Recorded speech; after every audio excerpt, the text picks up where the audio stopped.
ज्ञान जो उसके घर पे वो जाएगा उसके हृदय में। कौन-सा ज्ञान ज़्यादा अमिट छाप करेगा बताओ?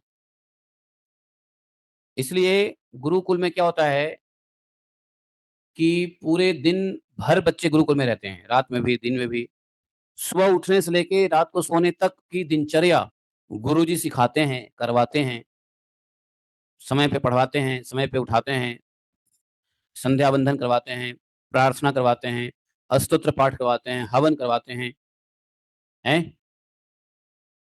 फिर फिर पढ़ाई-लिखाई की बातें होती है, भोजनोपरांत, सायंकाल में खेल-कूद होता है, बच्चे लकड़ी भी लेने जाते हैं जंगलों में और भिक्षा भी लेने जाते हैं।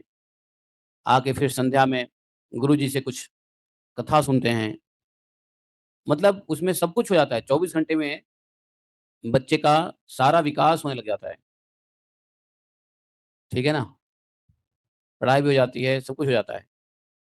आजकल घर में बच्चों को रखोगे और सीखने को बच्चों को भेजोगे बाहर 8 बजे, तो बहुत सारी चीज़ें होती हैं जो 8 बजे से पहले करना होता है।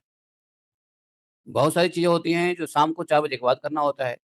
तो 8 से 2 बजे तक बच्चों को स्कूल में भेज के क्या सिखा देंगे? और घर में रख के क्या सिखाओगे? घर में तो ममता सिखाओगे बच्चों को, मोह, माया, ममता, बस। बच्चों को घर से दूर इसलिए भी रखना चाहिए गुरुकुल में, घर में जो परमाणु होता है ना, घर में काम की परमाणु घूमता रहता है। हमारे डोगरे बाबा जी महाराज कहते थे कि घर में काम गृहस्थ के घर में काम की परमाणु घूमता रहता है।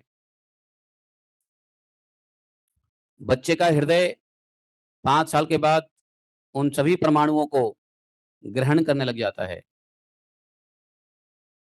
गृहस्थ का मतलब ही है 10 प्रकार की इच्छाएँ, 10 प्रकार की कामनाएँ, 10 प्रकार का ज़िम्मेदारियाँ, 10 प्रकार की बोली-वचन, कभी झगड़ा लड़ाई, कभी आस-पड़ोस की लड़ाई, कभी आपस में लड़ाई, पति-पत्नी की लड़ाई। ये सब गृहस्थ में चलता रहता है नहीं? पति-पत्नी के बीच में संयोग और संभोग की परमाणु भी गृहस्थों के घर में घूमते रहते हैं। इसलिए बच्चों को 25 साल तक ब्रह्मचर्य रहना है, तो 5 साल के बाद जब ये परमाणु बच्चे लेने लग जाते हैं, तो घर में नहीं रहना चाहिए।